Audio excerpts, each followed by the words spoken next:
Yo, what's up everybody? It's your boy Level Up Low Nice back with another legendary video, and in today's video I'm going to be talking about 5 things you need to know before you go off to trucker school.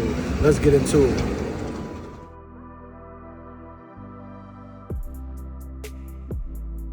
The first thing that you need to know is the permit test that you have to take at the beginning of school is basically like the barrier to entry. As if you don't pass these tests, you can't go to trucking school. So what I always recommend for people is to, when you find out that you go into trucking school, or when you make the decision in your head that you want to go, start studying. Because I only had that first week of trucking school to study and take those tests. So for a person that didn't know anything about trucking, that was kind of hard for me. Even though I passed, it was very nerve-wracking because it was kind of like I had to cram my brain with all of this information, and I had to retain it to go and take 3 tests, 3 different tests at that. So each test had like 30 questions on it. It was only actually 15 when you actually got to the test, but each test had 30 questions that they could pick from. So what you had to study was around 50 or 80 questions. So it was just a lot of information to have to cram into 4 days basically, because we went and took the test on Friday. So I did a lot of studying at home, but I passed. But I feel like that's hard for people because a couple people didn't pass. So I always recommend for guys to, as soon as you figure out that you're going to trucking school, you need to start studying. You need to be up on this information because it's a lot of information that's going to be thrown at you right off the bat. So that's the number one thing. The permit tests are the barrier to entry. Now, number 2, your class work goes hand in hand with the field work. You have to understand stuff that you learn in class to understand once you get out there with the truck and behind the wheel, because it's all going to correlate. Like at first you might feel like, oh, this is just stuff that, just information. But when you put everything together, you'll understand why you had to learn about this to understand this. Like one thing that I always remember is that I thought at the beginning wasn't that important was tread depth. I'm like, why we gotta learn about that? Like if I look at it and I see that it got good tread on it, it got good tread on it.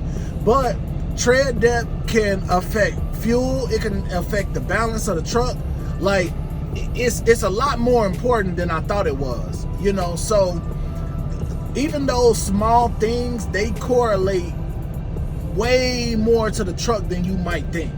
So that's the number 2 thing, is the class work and being behind the wheel and being out there with the truck go hand in hand. You need to understand one to understand the other. Number 3 is, and it kind of goes off of number 1, is take as many notes as you can and study when you're not at school. Because when you at school, you're going to want to be focusing on the field work. You're going to want to be focusing on when you out there with the truck. So when you in class, you can do class at home, basically is what I'm saying. So when you get to class, you don't want to be struggling to understand the class stuff and then having to transition to out there with the truck. You want to make the class work as much of a breeze as possible because you have the opportunity to do that at home. So when you at school, you want to have all your focus on being out there with the truck, because unless you got a semi truck at home, you're not going to be able to study that part at home. You're not going to be able to practice maneuvers at home.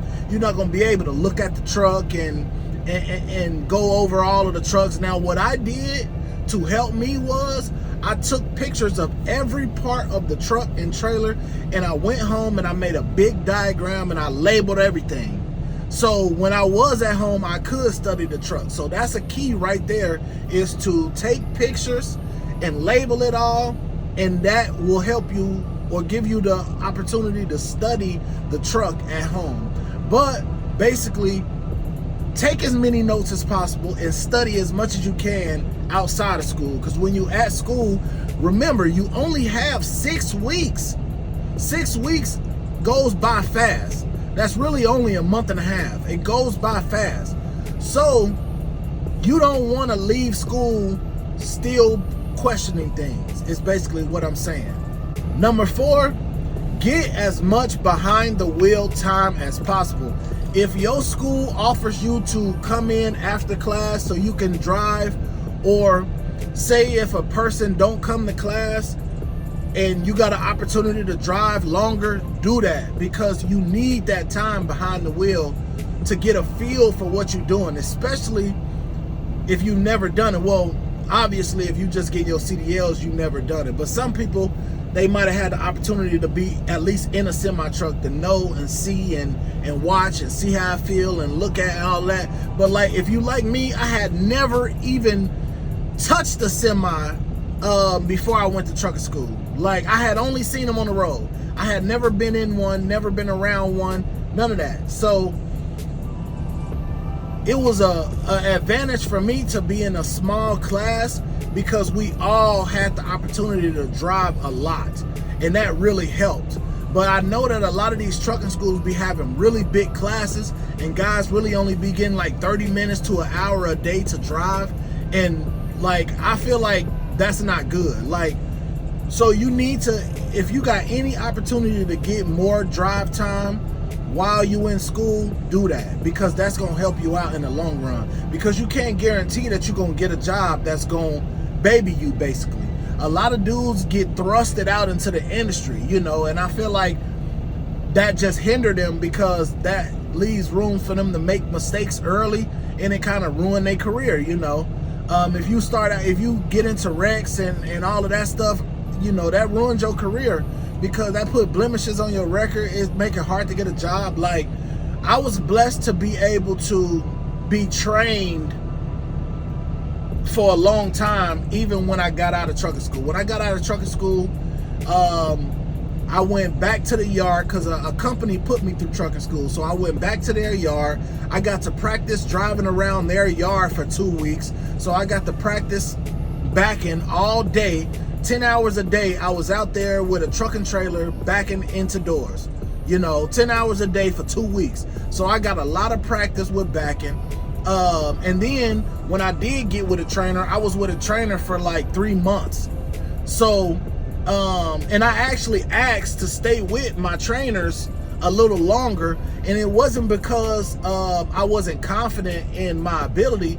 It was really because they was just teaching me so much stuff about actual driving that it was just a no-brainer. I'm like, man, I'm finna stay with them a little bit longer to learn as much as I can, because I knew once I got out of that truck from with them, I was gonna be thrown to the wolves. So I wanted to be overly prepared, and I was. I had a very successful first 2 years in trucking, and I would credit that to getting all of the training that I got. So with that being said, make sure that you get as much training as you can, because at the end of the day, once you get out there, you out there, and it really won't be no more training. Like, unless you go to a new company that offers training or something like that, you probably won't get no more training. You know, only training you'll get is when you get a new job. They're gonna train you on how to do that job. But as far as being a truck driver, you're not gonna get any more training on being a truck driver, you know. So make sure that you take as much advantage as you can of being in class and getting behind that wheel. And number 5, the last thing I'll say is, make sure you understand what this is. Make sure you understand the grand scheme of things. Make sure you understand the severity of what you're doing. Make sure you understand the gravity of what you're doing.